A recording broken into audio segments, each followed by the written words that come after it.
we have been lucky in the nature of our superpower. But I have to tell you, the scales are tilting. Power is sliding. There are parts of this planet where prestige is a hard, almost tangible commodity. From Syria to Ukraine, we see people making the calculation that the star of the English-speaking peoples is waning, making the rational decision to cozy up to regimes that are a lot less wholesome than ours. Yeah, there he is, speaking at last year's CPAC, Daniel Hannan. He's a Conservative Party member with the European Parliament and author of How We Invented Freedom and Why It Matters. And Daniel, welcome back, sir. I got to tell you, it's very, very frustrating, and I know you feel that frustration. But you wrote a great piece that title speaks volumes. They'll like us, because that's what the President of the United States thinks it's all about, making them like us and giving them jobs. They'll like us being the prospective terrorists when we win against ISIS, correct? You know, I would love to claim authorship of that line, but it came from the most unlikely source, namely Aaron Sorkin's magnificent liberal fantasy, The West Wing. It's something that Toby Ziegler says about Muslim extremists. They'll like us when we win. Yeah, and how do we win, though? How do we win when we have the leader of the free world thinking that, not inviting the head of our own FBI to that silly terrorist summit because he didn't want to give the wrong impression? How about this? You know, it's a cultural as much, if not more than, a military question.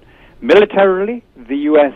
and the NATO allies are pretty much unchallenged. Okay, in terms of our satellite systems, our missile defense systems, and so on, we could take on pretty much the rest of the planet. And yet, these groups of ragtag paramilitaries in the grim industrial towns of eastern Ukraine, in parts of Syria and Iraq, are able to flick two fingers at us. They're able to get away with it.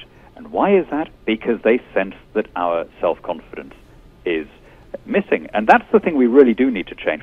It's this ruling creed that we have, and particularly that seems to be in the ascendant under this administration, that the worst thing you can do is to be too arrogant, that the highest virtue is not courage or patriotism, but kind of not offending minorities. That naturally communicates itself to people in pretty unpleasant places as a lack of certainty, a lack of confidence, and they draw their own conclusions. But it's not a lack of confidence, it's a lack of resolve on the part of the administration. Our military is itching, dying to get involved in the fight. They know what it would take. Some of the Arab nations now, Egypt, says they're going to try to form a Arab army and go get them. I think the confidence is there. But we have a president here who's just put a red light in front of all of this because he doesn't want to do it. Yeah, it's very strange, isn't it? And, I mean, this is not, by the way, an argument for an immediate reoccupation of Iraq. I mean, I think there is a real downside there. I was one of a tiny handful of people who opposed the original invasion, as a conservative, precisely because I thought it would damage our credibility. But it is an argument for a more assertive policy in general at home as much as abroad. It's about being prepared to say that our way of life is better than other people's. And, if you begin your presidency with a sort of world apology tour, if you begin, in fact, even before you become president, you launch your campaign in Berlin and you start going around the world telling everyone that America's been too arrogant and too ready to resort to force and too imperialistic and blah, blah, blah. Sure, you get applauded by the kind of panty waists in Europe. They love that because that's what they want to hear. But they're not the only people listening to the speech. And other people draw their own conclusions. I mean, here's a couple of news items that I think have not had anything like the coverage they deserve in the last couple of weeks. Greece has lined up with Putin over Ukraine, has refused to back the EU position. Cyprus has signed a deal with Russia giving them military bases. Egypt has joined the Eurasian Union, which kind of geographically is kind of a bit weird, it being an African country. Presumably they're going to have to change the name now, right?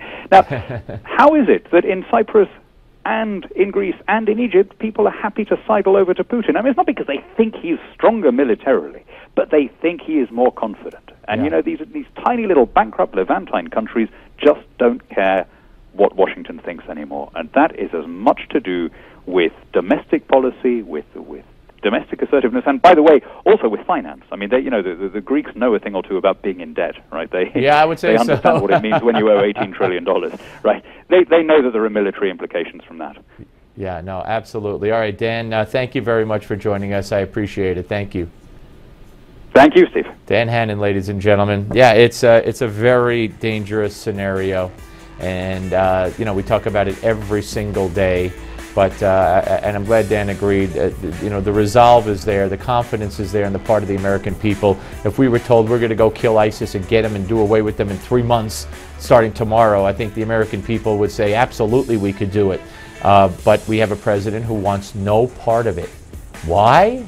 You have to ask yourself that and come up with your own answer. Larry Kudlow's next. Don't go away.